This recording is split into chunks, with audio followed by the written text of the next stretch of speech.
En ce 22 juin, au milieu des légumes, les Amapiens de Croxinelle fêtent l'arrivée de l'été. Un pique-nique pour une journée porte ouverte, destinée à faire connaître le système AMAP, Association pour le maintien d'une agriculture paysanne. Nous y reviendrons plus tard, mais pour l'instant, laissons la parole à François Lemaître, conteur de son métier. Bienvenue pour écouter quelques histoires de jardin, quelques histoires de légumes. La première histoire que je voulais vous raconter, elle commence comme ça. Ça vaut pas la soupe de ma mère. Ça, c'était un gars qui disait tout le temps ça. Et puis un jour, il s'était marié, il était parti habiter en ville, et ça se passait bien. Seulement souvent, il regrettait un peu la campagne. Souvent, il regrettait un peu le goût de la soupe que lui faisait sa mère. La femme, ça commençait à l'énerver un petit peu. Alors un jour, elle lui a dit, c'est normal, ta mère, elle vit à la campagne. Elle a des bons légumes bio de la MAP. C'est dans la Rille que Fanny Ferré va puiser l'eau pour son jardin. Un jardin qui lui ressemble, sauvage et inspiré. Un jardin d'artiste. J'adore mélanger les fleurs, les mauvaises herbes, les légumes, que ce soit un peu du hasard, quoi. Il n'y a pas beaucoup de rendement, mais j'espère que l'année prochaine ça sera mieux, ça va se ressonner tout seul. Heureusement qu'il y a la MAP à côté, quoi. Mais là, ça m'apporte du plaisir.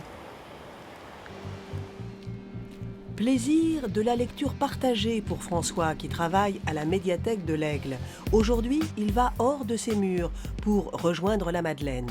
L'occasion d'un petit tour en ville en passant par l'église Saint-Martin et le château qui abrite la mairie, construit à l'emplacement d'une ancienne forteresse édifiée en l'an 1010 à l'endroit précis où fut découvert un nid d'aigle.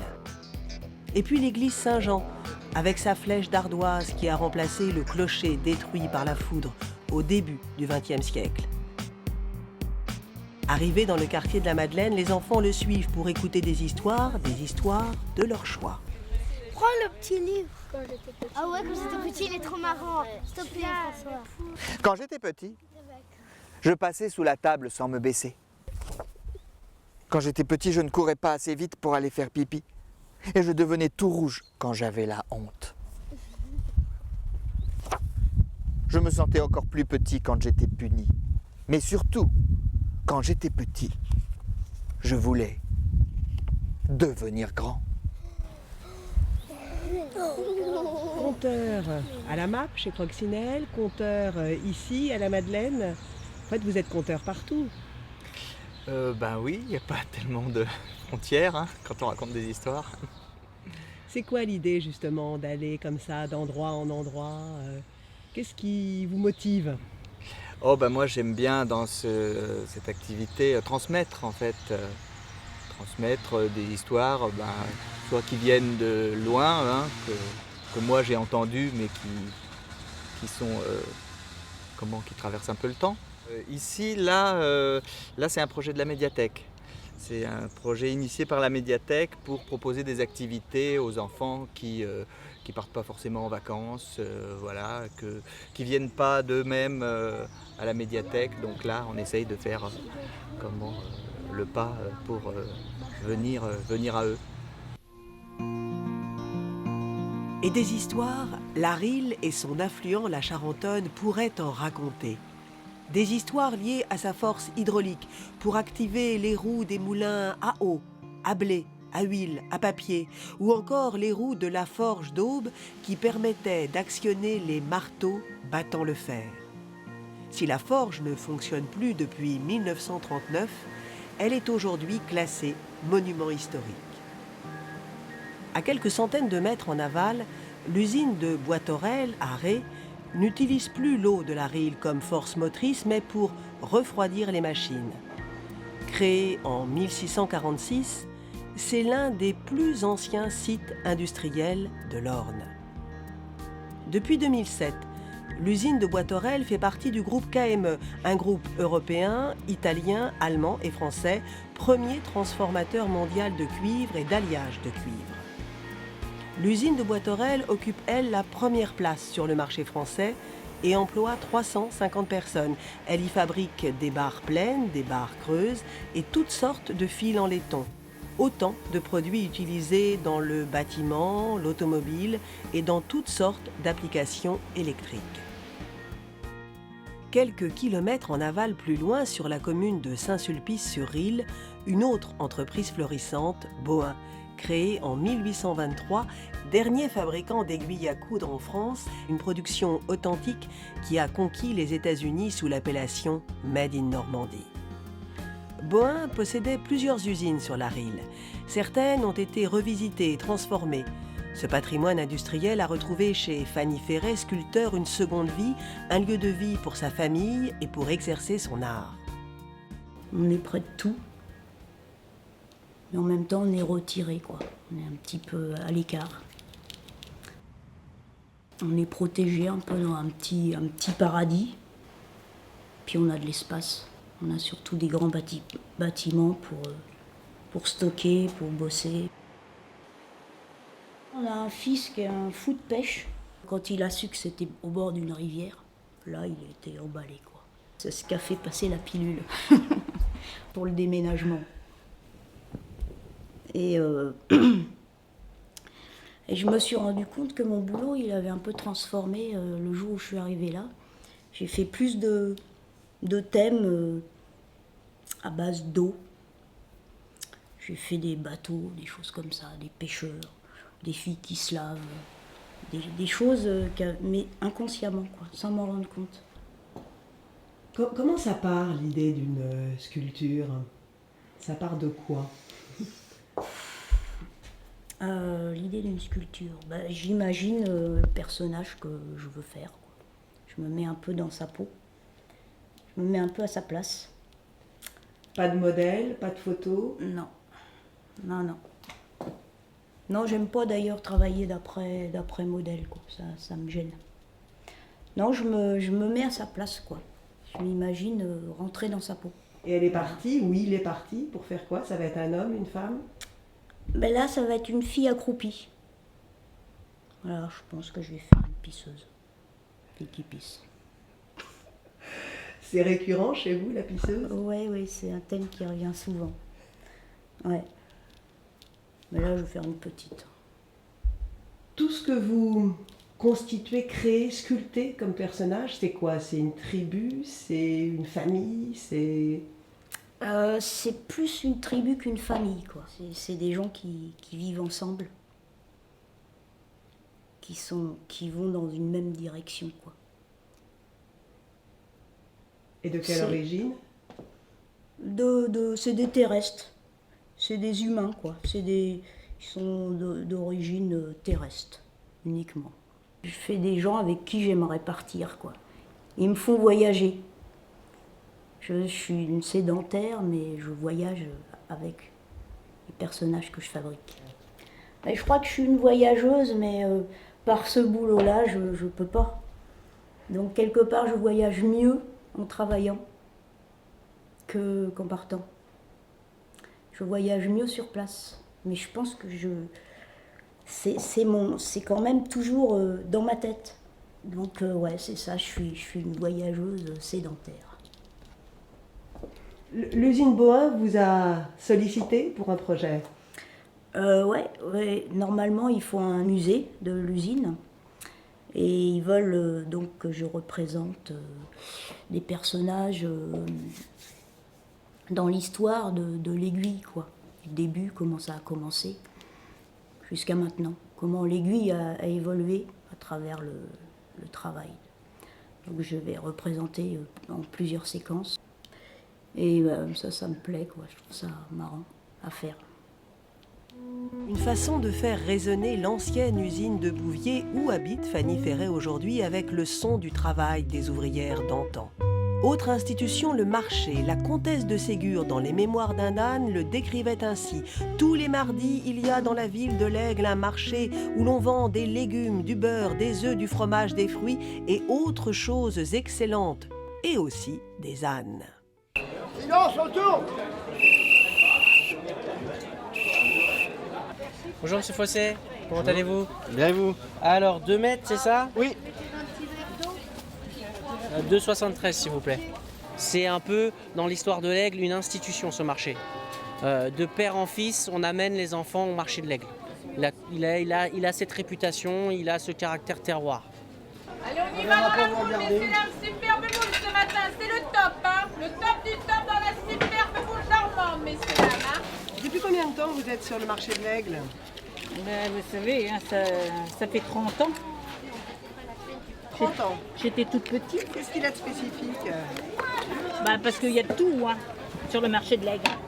C'est le plus gros marché, hein, la région. Hein. Vous avez tout. Hein. Sur les autres marchés, vous n'avez pas de marchand de miel. Là, vous avez vraiment tout. Toute la corporation. Au marché, vous avez 5-6 concurrents différents avec des produits de qualité, des produits moyens de gamme et des produits d'appel. Donc on trouve vraiment, quand on cherche vraiment, on trouve de tout.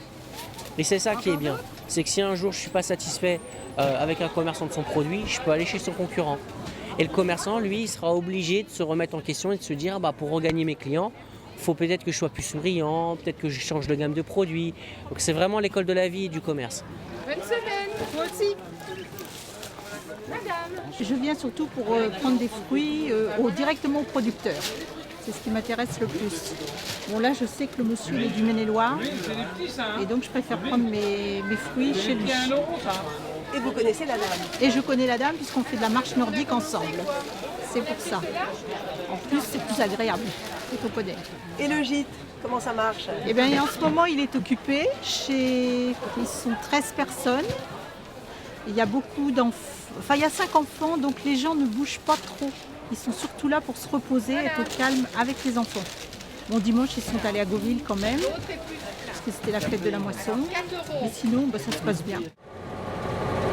Bon, les filles, à ce soir, hein. Mangez de l'herbe. Il y en a là de l'herbe. Benoît Lemierre est éleveur de vaches normandes. Il est en GAEC avec son frère sur la commune de Gauville.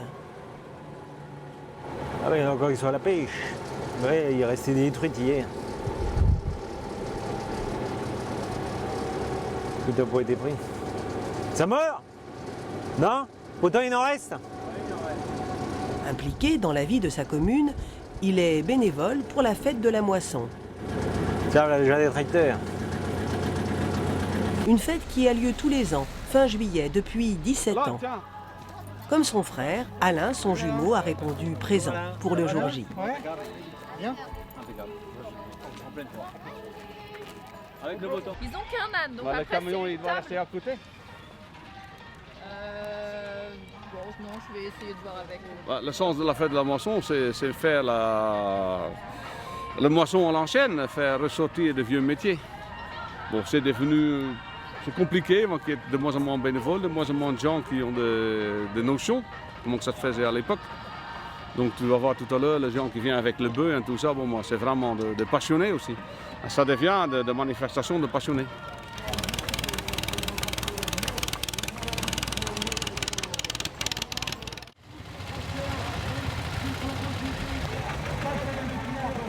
Au total, ce sont plus de 110 tracteurs qui défilent de tout genre, de toutes catégories et de toutes les époques.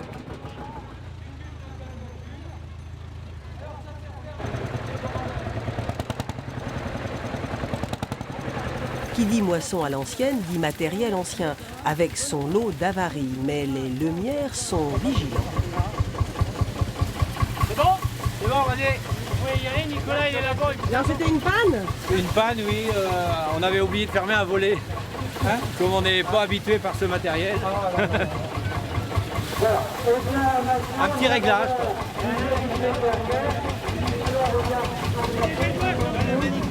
Ça va repartir, c'est bon. On va pouvoir fournir. Allez. Notez ce modèle rare d'origine danoise. Un tracteur s'infiltrant dans une moissonneuse-batteuse, un matériel datant des années 60. 50 ans plus tard, été 2011, changement de gabarit pour la moissonneuse d'Éric Véral. Il est aux commandes de la machine avec son copain, l'entraîneur Thierry là, en face, Duval-Destin. Moulin-la-Marche, hein. Ouais. Tu te rappelles là, quand on était au collège ensemble là-bas? Ah ouais. Ouais. Et à droite là-bas, t'as l'hippodrome Jean Gabin. Ouais. Je sais pas si tu te rappelles avoir. On a couru un peu là-bas. Ouais. Donc Thierry, je vais te faire voir comment ça fonctionne. Hein. C'est assez simple. Hein. L'hydrostatique. Pour toi, c'est simple. En avant, Ouais. en arrière. Ouais. Voilà. Ok. Et là, tu as toute une sorte de bouton style joystick. Je lève, je baisse, et ainsi de suite. Alors le but du jeu, c'est de trouver ta hauteur de coupe. Ouais. Et d'essayer que les rabatteurs qui sont juste devant effleurent le rouleau, voilà, Ouais. effleurent juste le blé une fois coupé pour qu'il retombe, pour qu'il soit avalé par la machine. D'accord. Voilà, allez, on change. Petit pilote. Allez. Je te remets le volant en place. Ouais. Tac. Et t'es parti. Donc ta hauteur de coupe, hydrostatique, on va baisser un tout petit peu. Allez, à toi de jouer, Thierry. Là, je prends la poignée pour avancer. Voilà, exactement. Allez, c'est parti. Ouais, vas-y. Comme ça. Ouais. Alors Thierry, ce que j'aimerais, c'est qu'on finisse la moisson avant Noël. Je sais, mais j'ai pas fait. Allez, vas-y. Je pousse la manche. Ouais, vas-y.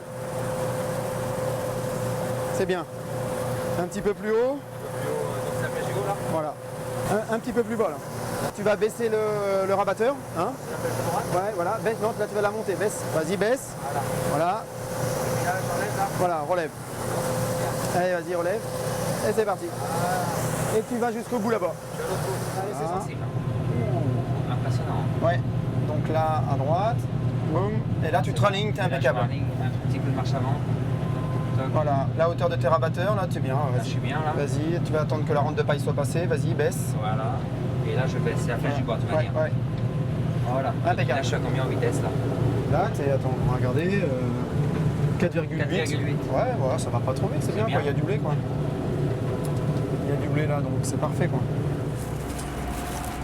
Ouah. Bon, c'est bien. Bonne bête.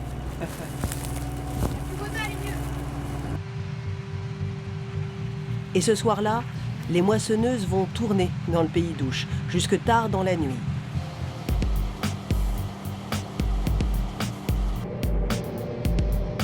Benoît Lemierre conduit la moissonneuse. Les enfants, eux, sont dans le tracteur et Alain veille au grain. C'est de la bonne paille à manger, ça. Extra. Et c'est meilleur la nuit. Ah ben la nuit, oui, parce que la paille n'est pas abîmée. N'est pas abîmée par le soleil. Et à quoi on reconnaît que c'est de la belle paille? Ah, vous avez tous les épis, là. Vous voyez les épis, là. C'est comme si c'était le blé, il était entier, là. Sauf qu'il est vidé de son grain. Ouais, il est vidé de son grain. Mais je veux dire, on a tout, là, tout l'ensemble reste. Tout est fixé encore. Mais en plein jour, quand il y a plein de soleil, tout est cassé, il n'y a plus rien. C'est très sec. Vous voyez? D'accord. Et si la nuit est longue, les Lemierre se lèveront avec le soleil, trait oblige.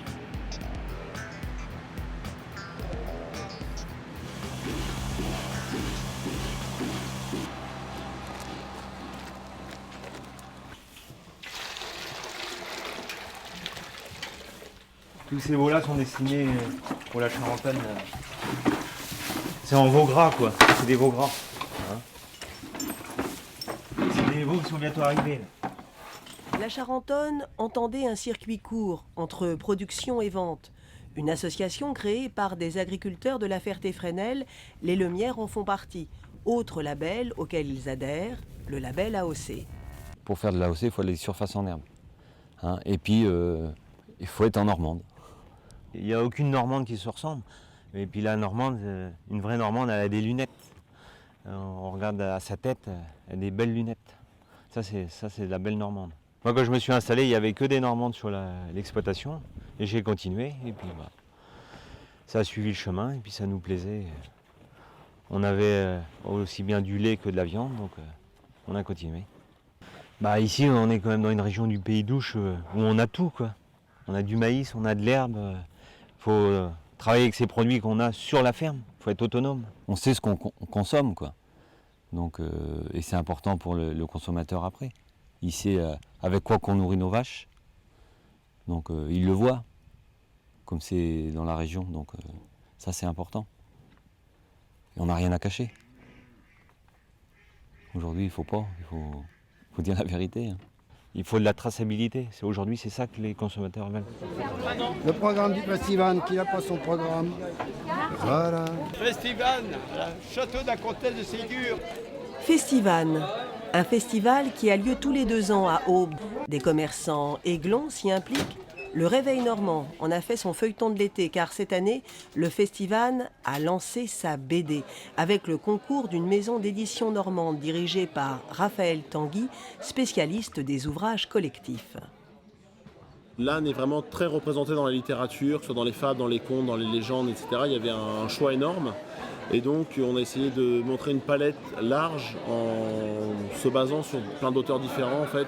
Prendre un peu de fabulistes, prendre un peu d'auteurs contemporains, enfin récents, prendre un peu d'auteurs du 19e, des légendes, des contes du des Mille et une nuits, etc. J'ai choisi les histoires, je les ai proposées aux dessinateurs pour voir si ça leur convenait et j'ai fait des mariages comme ça entre les deux avec l'aval des organisateurs de festivals qui ont validé les étapes à chaque fois, si ça leur plaisait ou non. On a décidé ça de façon collective, quoi. Si on vient, c'est pour notre plaisir, le plaisir de nous retrouver entre auteurs et le plaisir de rencontrer nos lecteurs. C'est original et avec les dédicaces, c'est vraiment personnel, on n'aura pas de pareil, donc c'est très original. Et les ânes sont bien en vedette. Ils sont plus de 200 avec leurs 70 âniers. Ils sont venus de partout. Le cirque, c'est gratuit. On va au cirque pour les personnes qui s'intéressent. Animation, épreuve de maniabilité, tout est fait pour rendre la fête attirante pour un large public. Les bénévoles sont reconnaissables à leur t-shirt. Il y en a plus de 300 à s'impliquer sur les 2 jours. Ils restaurent, ils guident, ils accueillent. Aujourd'hui et demain. Le bénévolat, déjà, ça apporte beaucoup. Et puis, bon, voilà, c'est plaisant. On voit du monde, les gens sont plaisants. Il y en a quelques-uns qui râlent, mais bon, ça va. Ils font comme moi. Le bénévolat, pour moi, je sais pas, c'est quelque chose qui doit, normalement, que chaque personne devrait faire à un moment de sa vie, comme nous, quand on arrive à la retraite. De toute façon, il en faut. Et on ne peut pas toujours être payé pour tout ce qu'on fait. Et voilà. Et vous, madame, vous avez laissé les aiguilles? J'ai laissé les aiguilles, oui. Un petit moment, je pense. S'il y a besoin, je dirais. Et demain? Et demain, c'est le grand jour. Il y aura le grand défilé.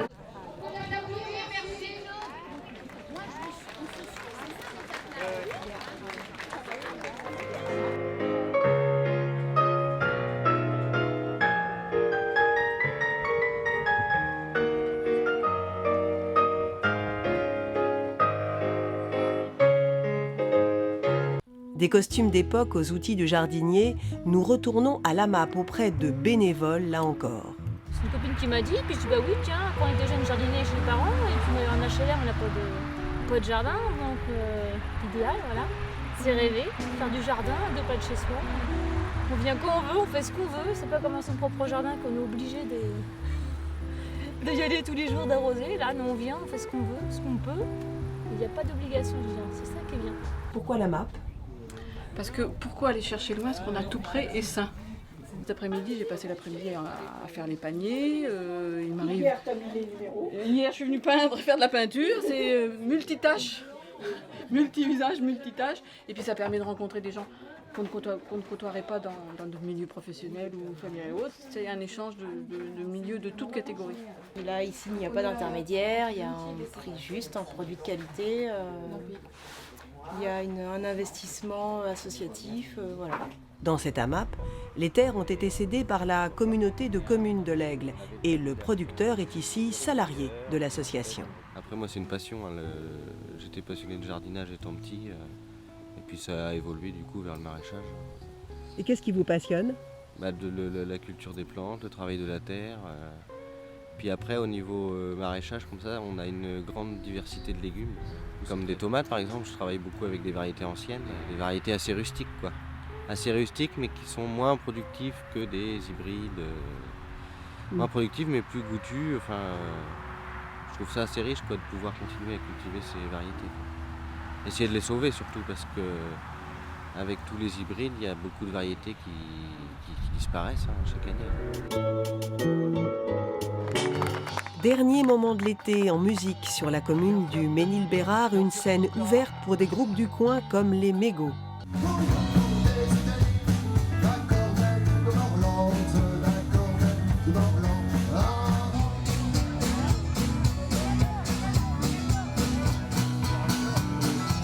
Une occasion pour Fanny Ferré et François Lemaitre de se retrouver et de partager l'énergie du groupe de Nantes, les Cash Stevens, qui ont enflammé le public ce soir-là.